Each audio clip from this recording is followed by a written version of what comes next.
Cotton candy days, Ferris wheel nights, family fest was almost better than Christmas, and longer. What had been the American Legion baseball field last week was a wonderland. 10 times over, Palmer explored every ride, every food stand, every amusement booth. He loved the boiling fats, crackling hiss that cooked his fries and his funnel cakes. He loved the yelp and splash when a ball hit the mark on the Dunk-A-Kid booth. He popped the pop that darted the balloons and St. Bernard-sized grand prizes. Tilt-A-Whirl's woozy flight, neon lights like bottled fireworks, House of Horrors and Pretzel Man and chocolate bananas on a stick. But in this year's Palmer's life, not even Family Fest was pure and easy fun. Despite the gleeful shouting and the merry-go-round music, he could not forget the soccer field at the far end of the park, silent, waiting. At times the Ferris wheel seemed to be winching minutes, hauling him ever closer to Saturday and the boom and the smell of gun smoke. He tried to avoid the guys, but it wasn't as easy as before. After the treatment, they had been showing him a newfound respect, and often they came looking for him. He began leaving his home by the back door. He kept his eyes peeled at the fest. Dorothy showed him no respect at all. He could have had 100 treatments, and it would not have impressed her one bit. And yet Palmer forgave her. He reminded himself that she was young and a girl and did not understand life beyond her hopscotch squares. Also, there was the memory of the second pigeon day, shared with Dorothy. As the week raced towards Saturday, he began to feel closer to her.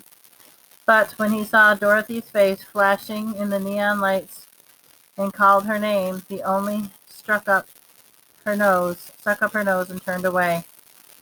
So he rode the rides. His parents gave him money each day to spend. When that ran out, he used his own savings and wobbled and swirled and tilted and whirled and plunged and soared. The closer he came to Saturday, the more he rode.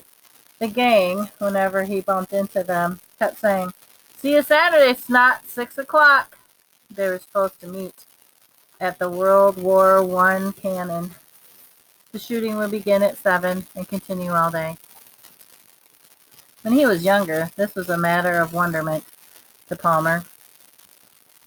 It became the means of which he could grasp the first really big number of his life, 5,000.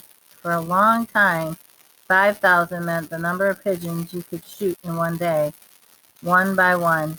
As he grew a little older, they discovered the machine guns and tanks and bazookas and, of course, bombs. "Why don't you just blow them all up and put them out of their misery all at once?" he asked his father one day. That was when his father explained how it all worked. He explained that there was more to it than putting the pigeons out of their misery. He said that the only people who paid money were allowed to shoot the pigeons, and that the money was used to make the park better. "So you see," he said, "you can thank the pigeons for the swings and the playground." And from that time after, Palmer did just that. Whenever he swung a swing, he thanked the pigeon. Palmer knew that Beans and the guys intended to stay all day, from the first boom until the last gray feather floated to the earth. When he went to bed Friday night, he had decided that he would what he would do. He would not show up at the cannon. If they came checking, he would be in bed pretending to be sick. He would tell them that he had really wanted to go, but his mother wouldn't let him. He felt good. The problem was solved. He went to sleep with a smile. In his dream, the pigeons came to town, not 5,000, but millions.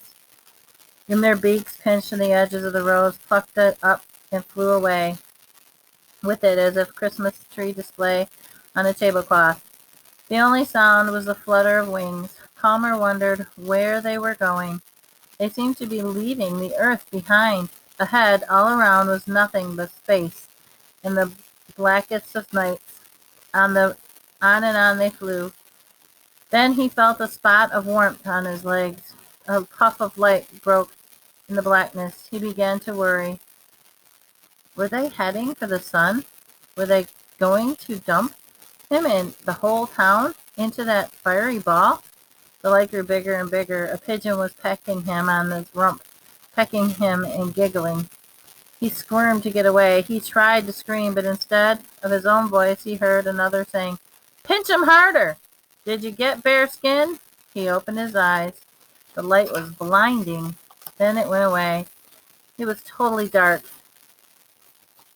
The night light was off, and he was not alone in bed. Somebody was in bed with him. He started to make a sound, but his mouth was clamped by a hand. Somebody laughed out loud. Somebody growled, "Shut up! They'll hear!" He smelled baked beans. The light reappeared. It was a little pen light. It shone on two faces. One of them said, "Shut up now, Snots.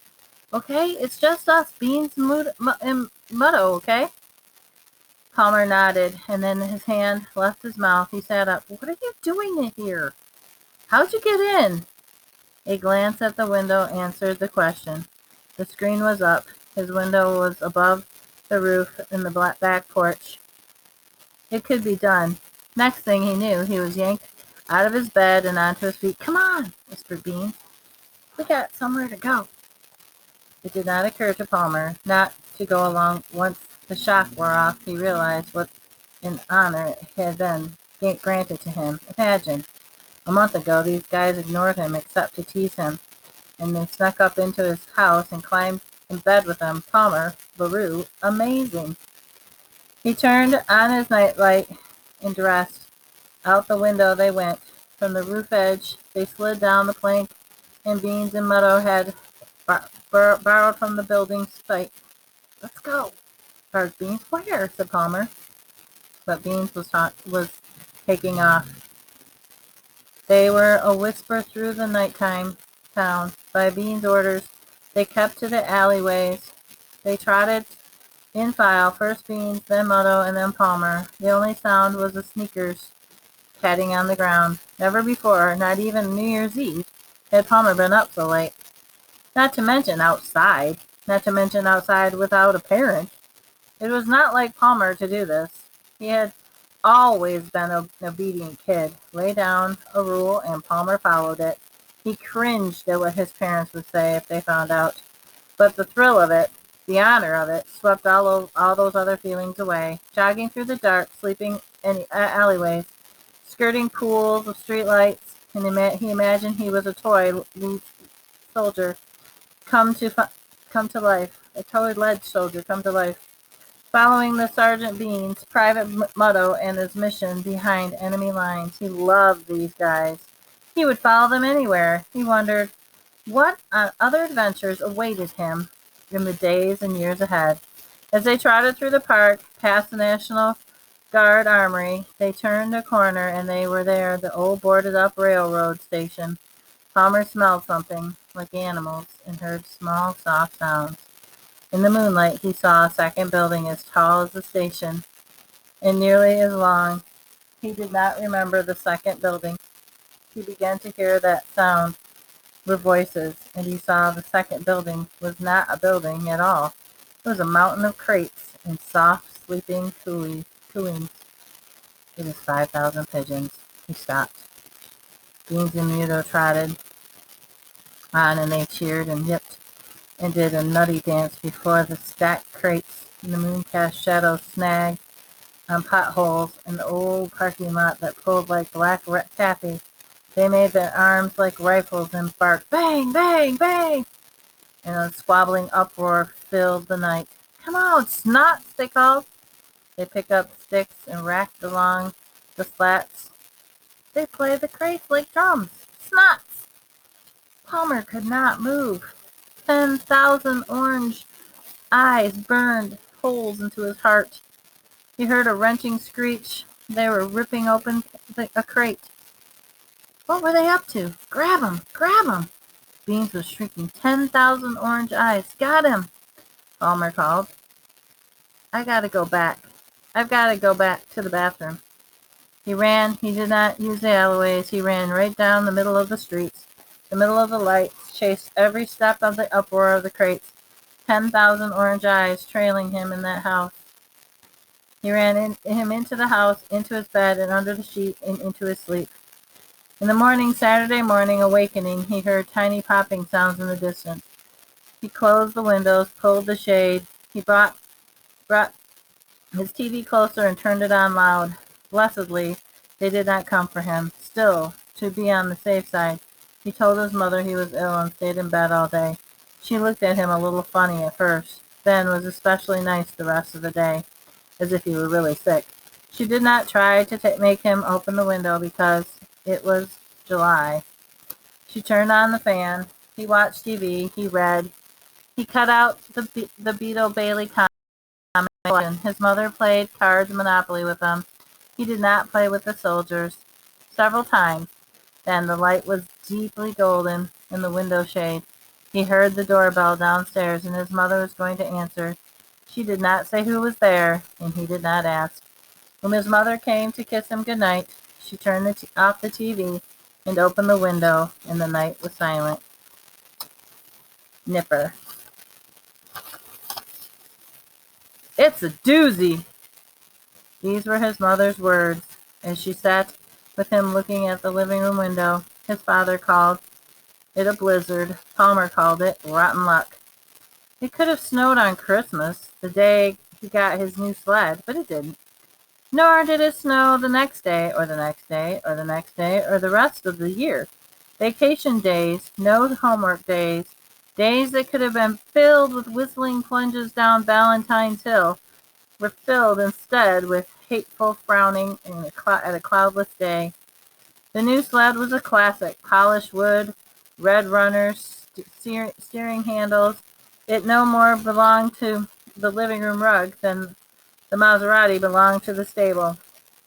On New Year's Day, Palmer's father said to him, "You know, I swear the weather plays games with people.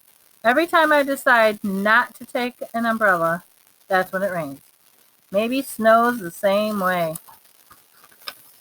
Maybe we can fool it. Why don't you try putting that sled away like it's spring and sledding's over for the year?" Having no better idea, Palmer dragged his sled down the basement. He added touches of his own. He took off his shirt, wiped his brow, and said, "Phew, sure is hot down here these days. I can't wait to go swimming." He put the sled in the farthest, darkest corner. "Won't be needing this thing, that's for sure." He covered it up with an old blanket. He stacked a cardboard boxes on top of it, and he saluted. "Adios, old pal," and he walked away. That was mid-afternoon. At dinner time, he looked outside. He could not see stars. But 7 o'clock, the first flakes were falling. He stood at the front door, cheered, "Snow!" and brought the sled back upstairs. The next day was the last day of the holiday season, or vacation. He expected to be still and white, waiting for the sleds. Instead, he awoke to a blizzard thrashing his window pane. He looked out. The world seemed to have come to an icy boil.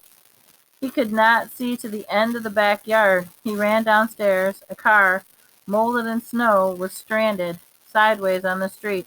Howling wind flung itself into the house with a fury that frightened him. Even his mother shuddered beside him as she repeated, "Oh, a real doozy."